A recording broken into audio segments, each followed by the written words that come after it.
यह कहानी है राहुल की।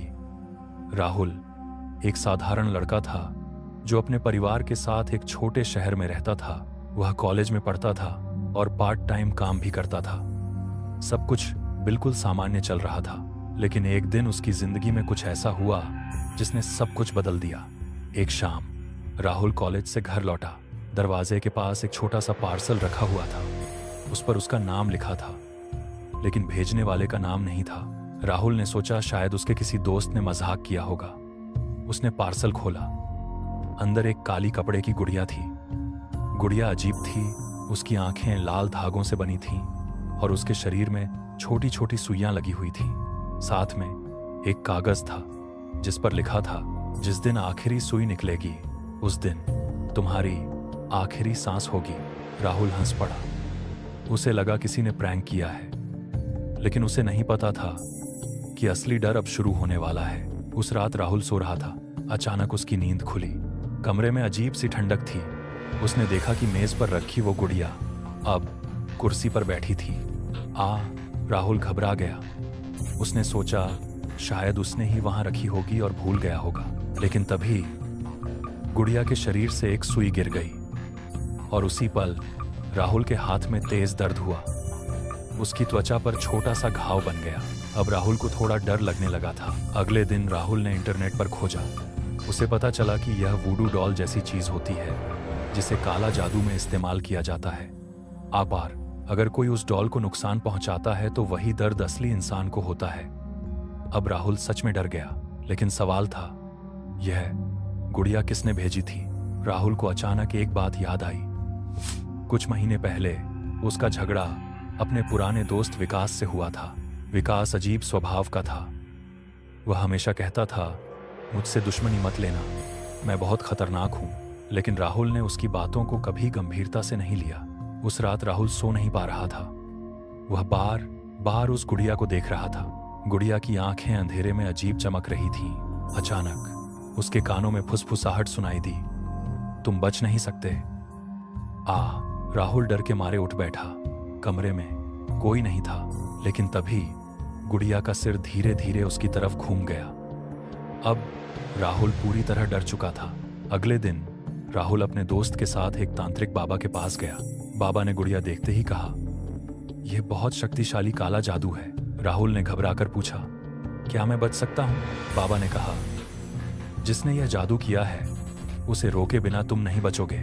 और फिर बाबा ने एक और डरावनी बात कही, इस गुड़िया में कुल 13 सुइयां हैं। हर सुई तुम्हारी मौत के एक कदम करीब है।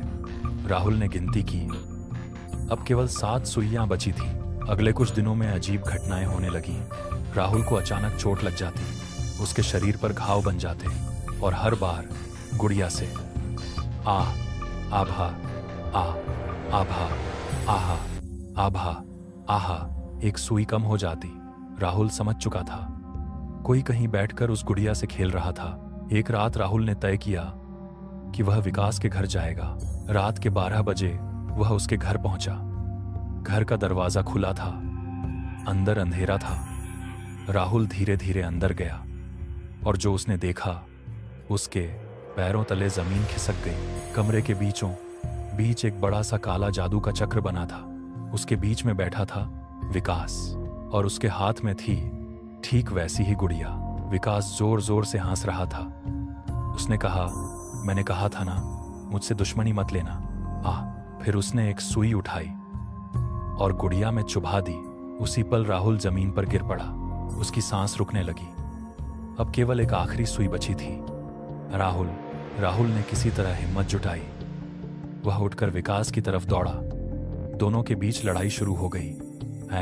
गुड़िया जमीन पर गिर गई और उसी समय मोमबत्तियां बुझ गईं। कमरा पूरी तरह अंधेरा हो गया। फिर एक डरावनी आवाज आई, अब तुम दोनों में से कोई भी नहीं बचेगा। अचानक जमीन से काले धुएं का साया उठने लगा। तांत्रिक ऊर्जा नियंत्रण से बाहर हो चुकी थी। विकास घबरा गया। राहुल ने मौका देखकर गुड़िया को आग में फेंक दिया। गुड़िया जलने लगी और उसी पल कमरे में भयानक चीख गूंज उठी। अगले दिन पुलिस को विकास का घर खाली मिला। वहां केवल जली हुई मोमबत्तियां थीं और फर्श पर लिखा था, खेल अभी खत्म नहीं हुआ। राहुल बच गया था, लेकिन कुछ दिनों बाद उसके दरवाजे पर फिर एक नया पार्सल आया। उसने डरते डरते उसे खोला। अंदर वही काली गुड़िया थी, लेकिन इस बार उसकी आंखें पहले से भी ज्यादा लाल चमक रही थीं और उसके साथ एक नया संदेश था। अब तुम्हारी बारी नहीं, तुम्हारे सबसे करीबी इंसान की बारी है। और उसी समय राहुल के पीछे से किसी की धीमी हंसी सुनाई दी। अगर तुम्हारे घर के बाहर भी ऐसा कोई पार्सल आ जाए तो क्या तुम उसे खोलोगे या बिना देखे ही फेंक दोगे? क्योंकि कभी कभी कुछ चीजें जानने से ज्यादा खतरनाक होती हैं। अगर आपको ऐसी डरावनी और रहस्यमयी कहानियां पसंद हैं तो अभी इस चैनल को सब्सक्राइब करें, क्योंकि अगली कहानी में हम बताने वाले हैं एक ऐसे हॉस्टल की सच्ची घटना जहां रात के बाद कोई भी तीसरी मंजिल पर जिंदा नहीं लौटता।